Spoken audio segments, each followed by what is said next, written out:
is brave. She is brave. She is bold. She is bold. She is you. You're tuned in to Word of Mom Radio here on the Word of Mom Media Network. Hi, and welcome back to the Ask Mom podcast, because parenting is everything. I'm Sue, and with me is Randy, and this is your no bullshit, no filter, zero guilt parenting reboot.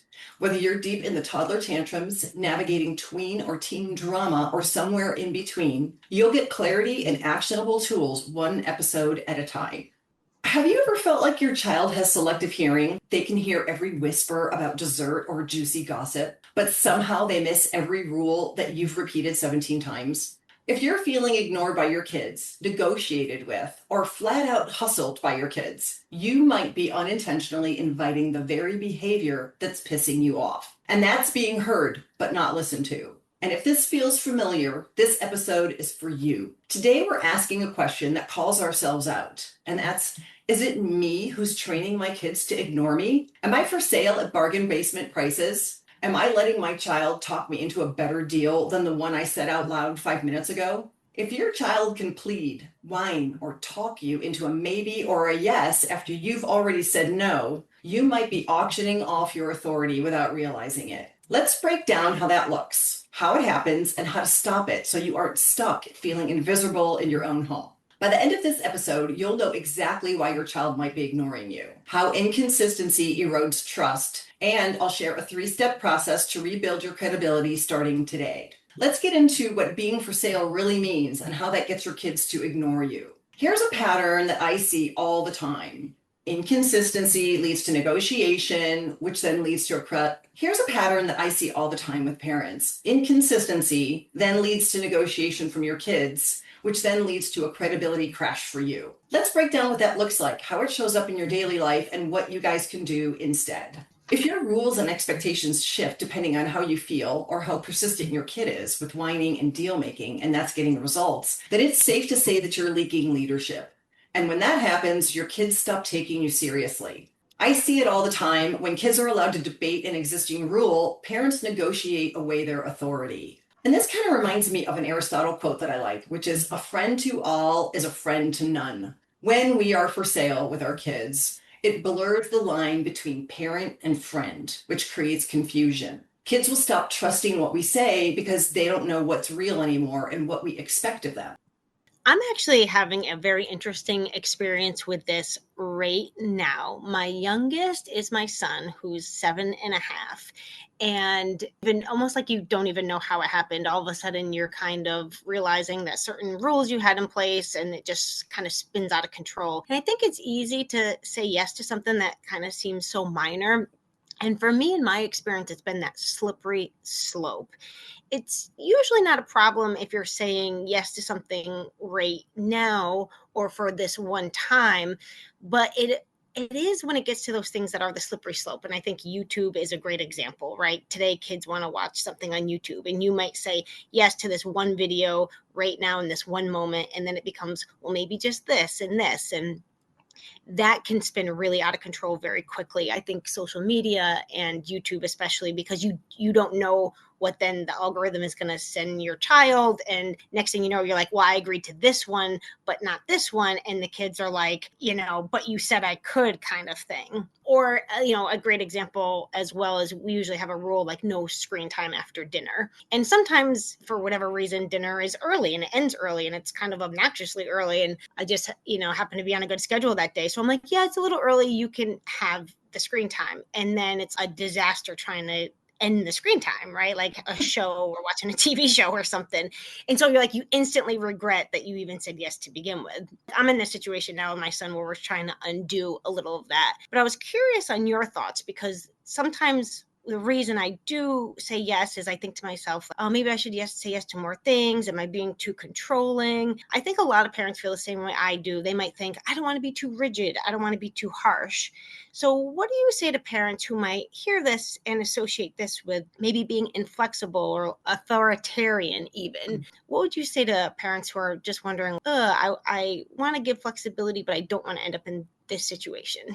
Oh, wow. Yeah, that is really nailing parents' day-to-day life. And I do recall, out of the 4 kids we have, I had my oldest was the guy that kept me, I basically had to parent him like a robot because if I was feeling generous one day and was a little bit more relaxed on my rules, like I was exploited. And if I was in a bad mood and I just didn't want to put up with any crap, and I'm like, just do it because I said, I was exploited there too. I was like, he in even 4 and 5 years old was like holding me accountable to my mood every single day. And then as he got older, that turned into him really with his confidence finding ways to see where there was a window of opportunity. And overall, as a parent, inconsistency is really what does us in. But yet we're also human and our day has to kind of ebb and flow. We're not robots. I've got a couple of answers that I think will sort of split that difference. But overall, I would say that saying what you mean and meaning what you say isn't harsh, but it is building trust because your child will learn to rely on what you're saying. That builds the respect in the relationship. And when your kids know that your words have meaning, they won't ignore you and they will start to take you seriously. They won't push back as much. However, when it comes to making rules, that, one of the things that I have found that is one of the most successful techniques that I teach, and it also played out successfully in our family with 4 kids, and that rule is that, have very few rules, but enforce those that you do have 100% of the time. That does probably sound rigid, that does sound impractical, but it's not, because we're talking about just a few rules. You're actually making your life a lot less complicated, because after you're done enforcing and communicating just those 2 or 3 rules, no more than that, there's a ton of wiggle room in there for you to be able to let your child have some YouTube time if you've had dinner early, or whatever your situation is. It gives you that authority to make those decisions as time goes on. You can be flexible by the day, but overall, this rule of having very few rules but enforcing them 100% of the time means that you have your yeses and your nos decided ahead of time. So you want to make them clear. You want to say them loud and proud. And then you've got to follow through so your kids always know where you stand on any topic. And that means kind of sitting down with yourself and knowing what is important to me. And we're going to get to that here, in a bit. But if your kids plead and negotiate with you, it sends them the message, oh, hey, my rules are flexible if you just push me hard enough. Now, there is a time to negotiate, okay? There is a time where you can have these sort of, I call them training conversations, and it's before your rules are set. When you involve your kids in creating the agreements between you, it gets their buy-in to the rule, and then they're more willing to follow it. But once the boundary is drawn, it's not up for grabs after that. So being ignored is all about the mixed signals that we send without realizing it. So if our children, and we're repeating ourselves and they're not listening and they're ignoring us and they pick and choose what they decide to focus on when we speak, that means that's my sign to me that my child is getting inconsistency from me. I'm reading my room, I'm reading my child, and I'm saying, all right, this is how he's responding to me when I'm making a rule, or if I'm asking him to do something and I'm being ignored. I need to see that sign from my child and understand I have to react and respond differently. So I have to come up with a new tactic because what I'm doing is not working. Consistency is one of the toughest muscles to flex in being a parent. And, we've all been there. It's something that we all deal with every day with kids. But, there were days that I felt like my kid was in charge and I was just the ride home. But the day that you hate caving into your kids more than you hate saying no to them is when the behavior will start to change for you. We shouldn't get used to being ignored. When your words stop meaning something, parenting gets more performative. That's when it becomes exhausting. There's also some hidden ways where we start to lose credibility with our kids or to show them that we are for sale on the rules. And sometimes we don't really realize it. And some of those examples would be, are you willing to choose a side in front of your child even when it's unpopular or mocked? Like mocked by the teens, right? It's the minute my kids turn 12. If you don't have confidence as a parent of teens, like you're steamrolled. It's all over for you. For me, 3 boys and a girl, 4 teens all at the same time.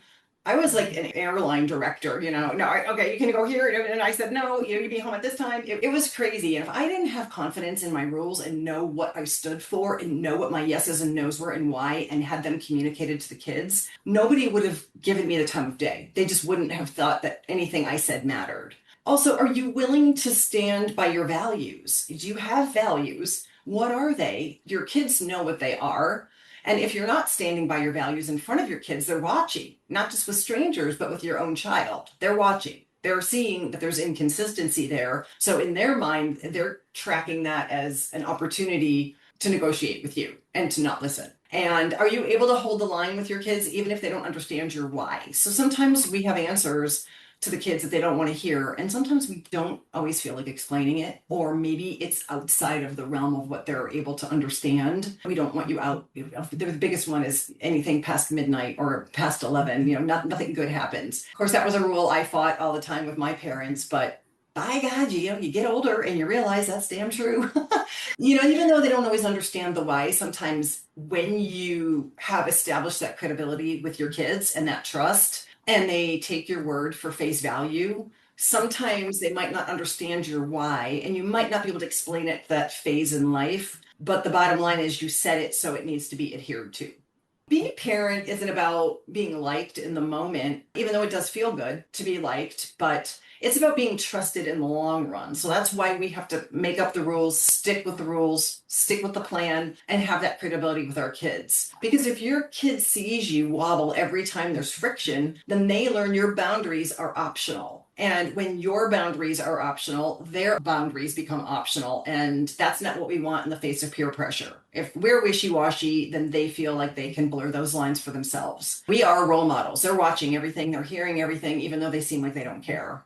There was a mom in one of my workshops who said it best, and this is a great takeaway, I think, for the listeners, is she said, I walked back my own limit to keep things calm, and that taught my kids exactly how to keep doing it. So they kept pushing. She just wanted the calm. She just wanted the peace and the happiness in that moment.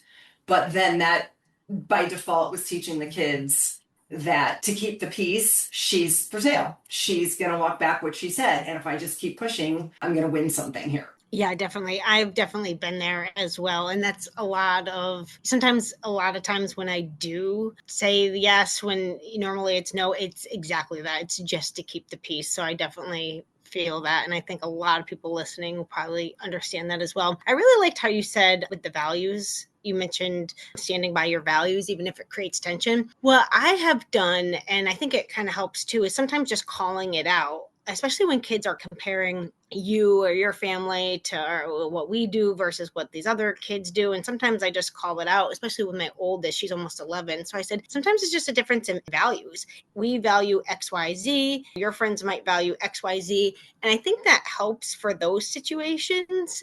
I'm thinking and wondering, like, if they kind of respect it more. They're like, oh, yeah. And for me, a lot of it comes down to money. They might spend their money doing something I wouldn't. And I said, well, that's just a simple value system. And I think it helps put it into perspective of, like, even if I did have the money for that, like, I probably wouldn't spend it on that.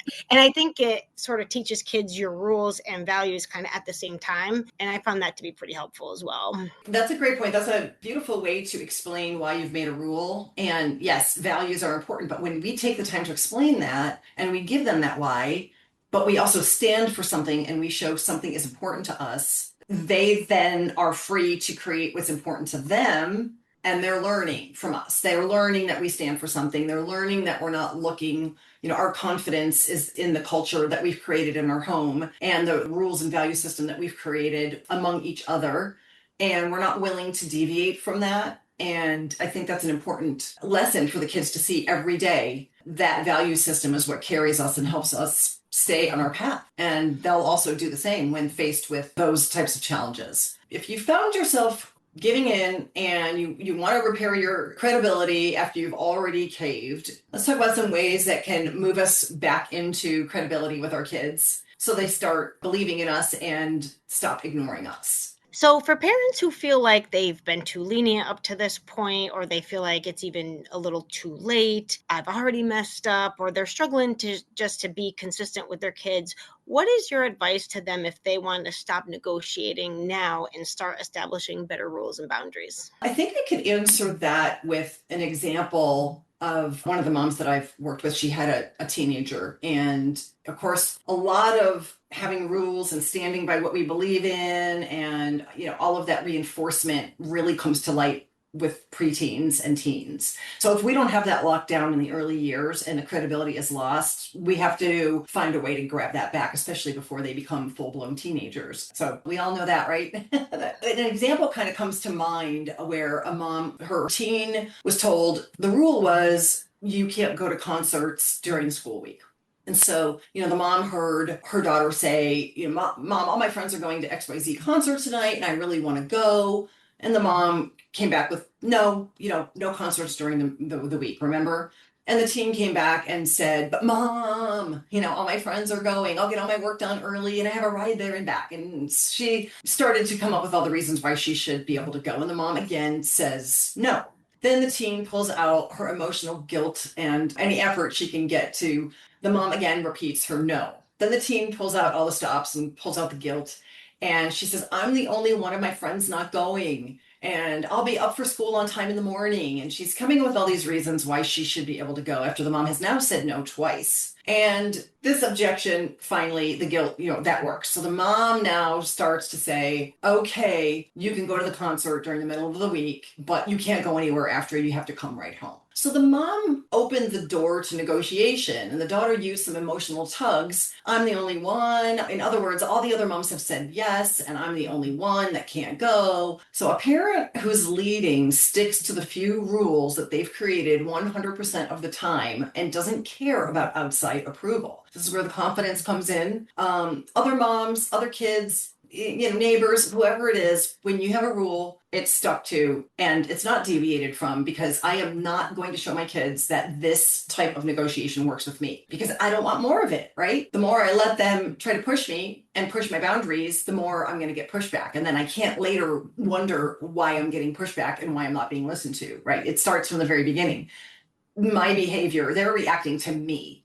Whether it's yelling or whether it's relaxing rules, whatever it is, my child's reacting to me. Therefore, I'm the one that has to change my response. So now there is a time to negotiate and to talk about relaxing rules. So this is not black and white. And I'm going through this podcast and we're going through all the different steps. There's a whole method to my madness here. So I'm not, again, like I said earlier, I'm not a robot. Sometimes I'm allowed to change my rules. Sometimes I'm allowed to vacillate back and forth. But again, I'm sticking to the 2 to 3. However, there is a time when I can relax a rule. That is when I'm having a training conversation. So I can have a training conversation about how freedom is earned through responsibility. The freedom and the responsibility is got to be tied to something I'm getting from the child, chores or homework done. So any effort on her part is what I need to see. And this conversation happens outside of the pressure of her negotiation. So when I'm being surprised in the middle of the day, oh, I want to go to this concert and I've already got a rule, I have no choice but to stick to that rule. Because if I negotiate, then that opens the door for further negotiation. Now, if I think to myself, I probably could start relaxing this rule. She's a sophomore. She's been responsible, whatever. In the back of my mind, I'm thinking, all right, I'm going to have a training conversation with her in about a week. And that can happen at the time of my choosing based on the responsibility that my child has shown me.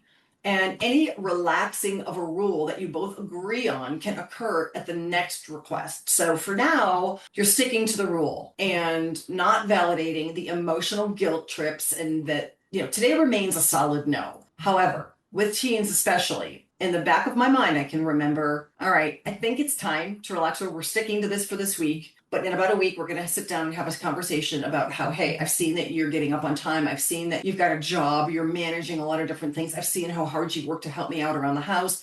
Any relaxing of a rule comes through a conversation at the time of my choosing as the parent, and based on something I'm getting from the child. They have to be performing in some way. It's not just willy-nilly, you've worn me down and now you get to go to the concert. It's about receiving something back and rewarding good, responsible behavior from the child. I've seen you've been acting more maturely. I see how awesome you are with your younger brother. You've been helping me out so much, picking up the kids from school, and you're always on time.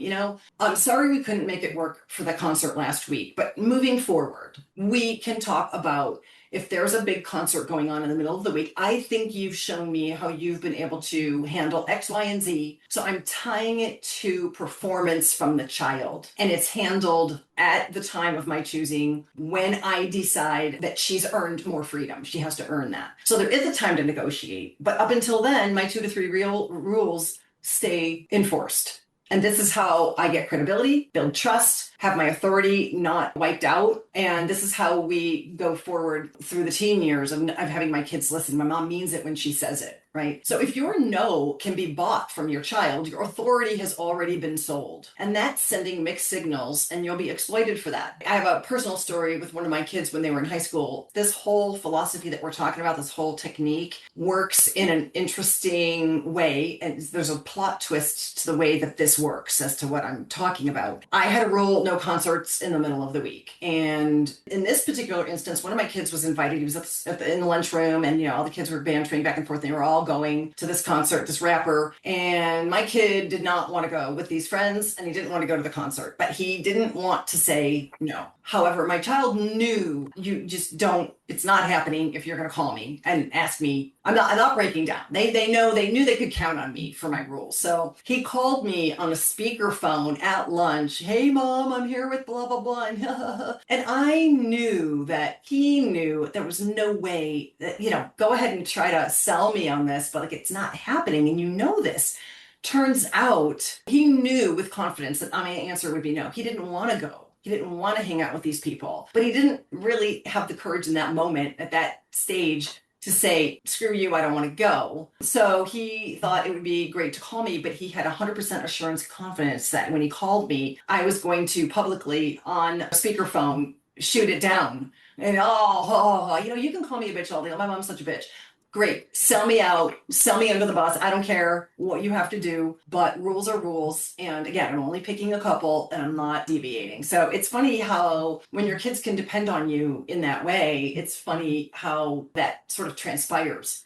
That was kind of interesting because when he got home, he goes, yeah, I didn't really want to go. I was like, I figured. Yeah, I think that's great because, there is that piece where kids are in that kind of weird middle situation where there's that social element that they might not want to say no or feel alienated or, give reasons. So I do think that's a great way. Like you said, he knew where you stood with that, but it also kind of gave him an out in what probably would have felt like an awkward social situation. And I think at that age too, and it's interesting because it's at that particular developmental stage in life is when you're kind of feeling that. And then later that can be like a conversation moving forward of how to navigate those situations. So that's great because it kind of worked out for everyone, really. I like that story a lot.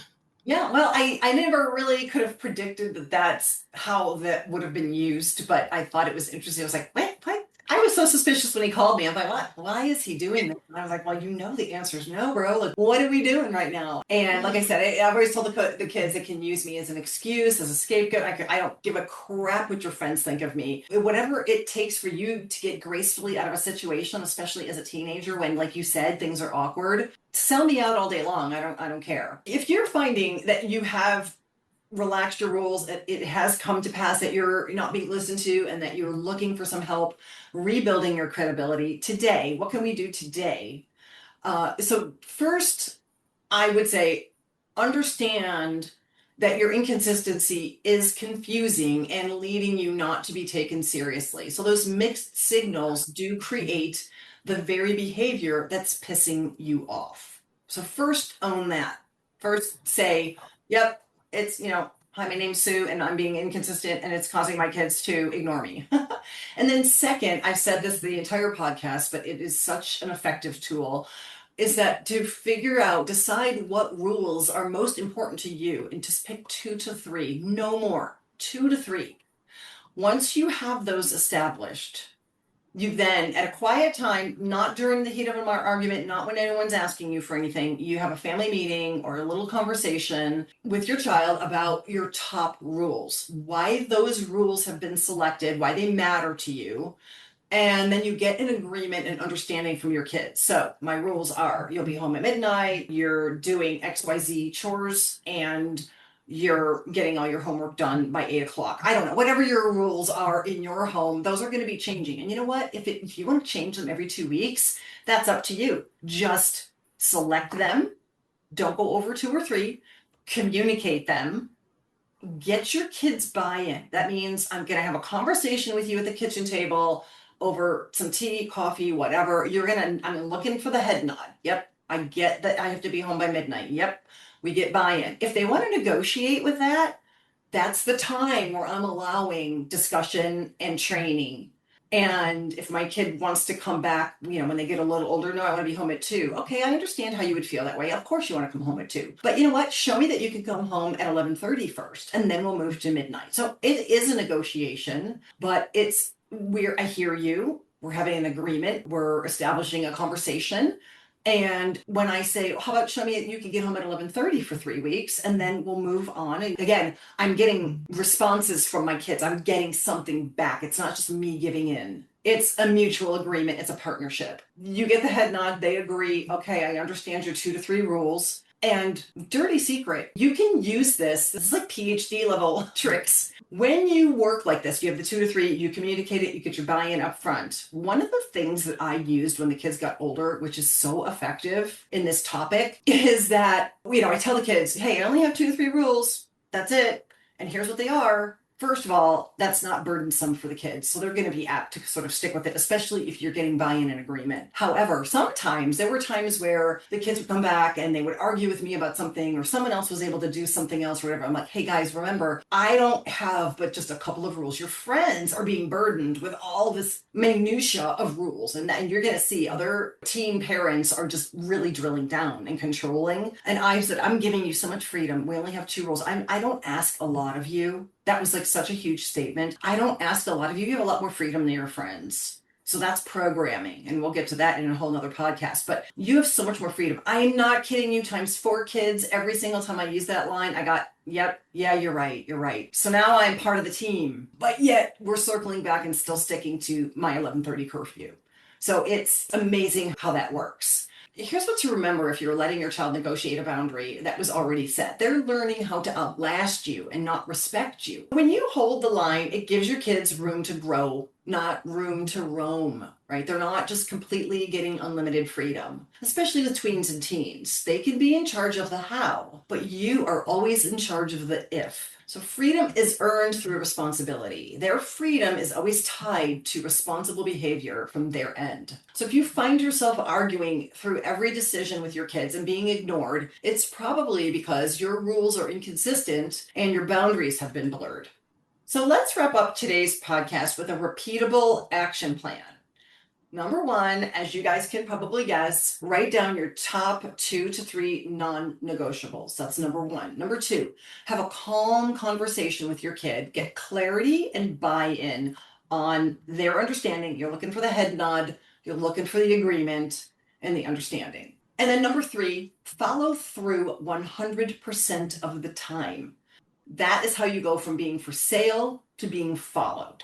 Thanks for listening to the Ask Mom Parenting podcast. And this has been your parenting reboot, where we parent like leaders, not lifeguards.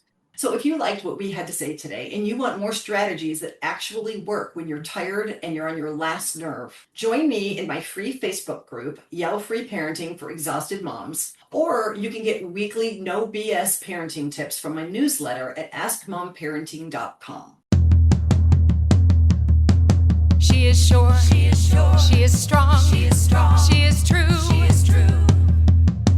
She is brave. She is brave. She is bold. She is bold. She is you. She is you. She is you. She is you. She is sure. She is sure. She is strong. She is strong. She is true. She is true. She is brave. She is brave. She is bold. She is bold. She is you. She is you. She is you. She is you. Sure of herself. Yeah, she takes care of biz. Powerful and strong. Yeah, she knows who she is, has integrity, woman strong and true. You know her by name, see this woman is you. She is sure, she is sure. She is strong, she is strong. She is true, she is true. She is brave, she is brave. She is bold, she is bold. She is you, she is you. She is you, she is you. She is sure, she is sure. She is strong, she is strong. She is true, she is true. She is brave, she is brave. She is bold, she is bold. She is you, she is you. She is you, she is you. Adds value and hope, has proved to be brave. See, it's never too late, never time to behave. Reaching for dreams, doesn't matter the age. Believes in herself, unleashed from her cage. She is sure, she is sure. She is strong, she is strong. She is true, she is true.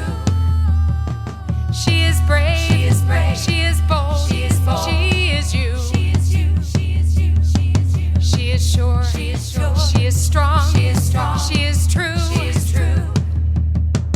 She is brave. She is brave. She is bold. She is bold. She is you. Yay! That was good. I like that. God, that was long. Hold on, let me pause. I swear to God. Wait, pause, stop recording. I swear to God, if this